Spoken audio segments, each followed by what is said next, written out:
வருங்கால மக்களின் சேவகர்களுக்கு வணக்கம். டிஎன்பிசியில் கேட்ட ப்ரீவியஸ் இயர் மேக்ஸ் கொஸ்டின் வந்து பார்த்தோம்னா ரொம்ப முக்கியமான கொஸ்டின். ஒரு வகுப்பில் STUDEN என்ற 6 மாணவர்கள் நன்கு கற்கும் மாணவர்களாக உள்ளனர். அவர்களிலிருந்து எத்தனை வித்தியாசமான வழியில் ஒரு மாணவர் தலைவனும் ஒரு உதவி தலைவனும் தேர்ந்தெடுக்க முடியும்? ஒரு லீடர், ஒரு அசிஸ்டன்ட் லீடர் தேர்ந்தெடுக்கணும். இந்த 6 பேர்த்துல இருந்து. ஓகேங்களா? இதுதான் கொஸ்டின், ரொம்ப சிம்பிள். ஓகேங்களா? ஃபர்ஸ்ட் நம்ம இதை எப்படிலாம் தேர்ந்தெடுக்கலாம்?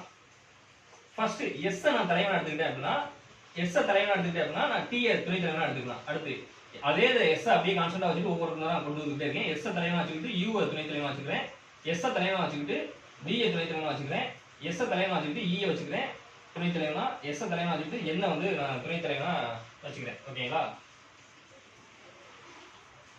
ஓகே. அடுத்து என்ன பண்றேன்? டி தலைவனா வச்சுக்கிட்டு யூ துணை தலைவனா, அடுத்து டி தலைவனா வச்சுக்கிட்டு யூ அடுத்து T comma T comma E comma T comma N. அடுத்து யூ நான் தலைவனா வச்சுக்கிட்டு டி கொண்டு வரேன். அடுத்து இ யூ என். அடுத்து டி கான்ஸ்டன்டா வச்சுக்கிட்டு T comma E T comma N. அடுத்து இ என். ஓகேங்களா? மொத்தம் எத்தனை வருது? 2 4 6 8 10 12 14 15 வருதுங்களா? டோட்டலா நமக்கு இப்ப 15 வருது. நல்லா ஞாபகம் வச்சுக்கோங்க. இப்ப நான் வந்து எஸ் தலைவனா வச்சுட்டு டி துணை தலைவனா வச்சிருக்கேன். இதே நான் எப்படி வச்சுக்கலாம்? டி தலைவனா வச்சு யூ துணை தலைவனா வச்சுக்கலாம். யூ தலைவனா வச்சு எஸ் வந்து துணை தலைவனா வச்சுக்கலாம். அப்ப ஒவ்வொன்றுக்கும் இன்னொரு சான்சஸ் அப்படிங்கிறது கிடைக்கும். அப்ப மொத்தம் இங்க 15 சான்சஸ் இருக்கு.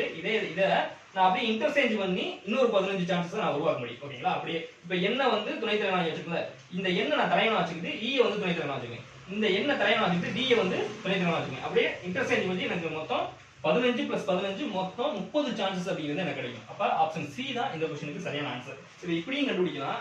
இல்ல அப்படின்னா நீங்க நல்லா பாருங்க, மொத்தம் 6 ஸ்டூடண்ட் இருக்காங்க.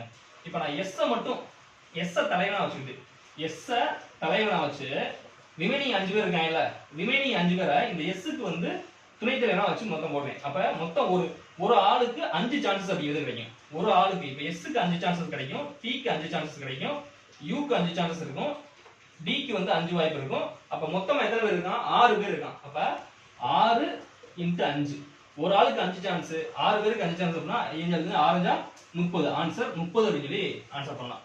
இப்படியே உங்களால சொல்ல முடியல அப்படின்னா இதுக்கு ஒரு ஃபார்முலா இருக்கு. ஆயத்தொலைவு விதிப்படி அந்த புள்ளிய 6 பேர் இருக்காங்க. 6 பேர்ல நம்ம 2 பேரை தேர்ந்தெடுக்கணும். ஓகே.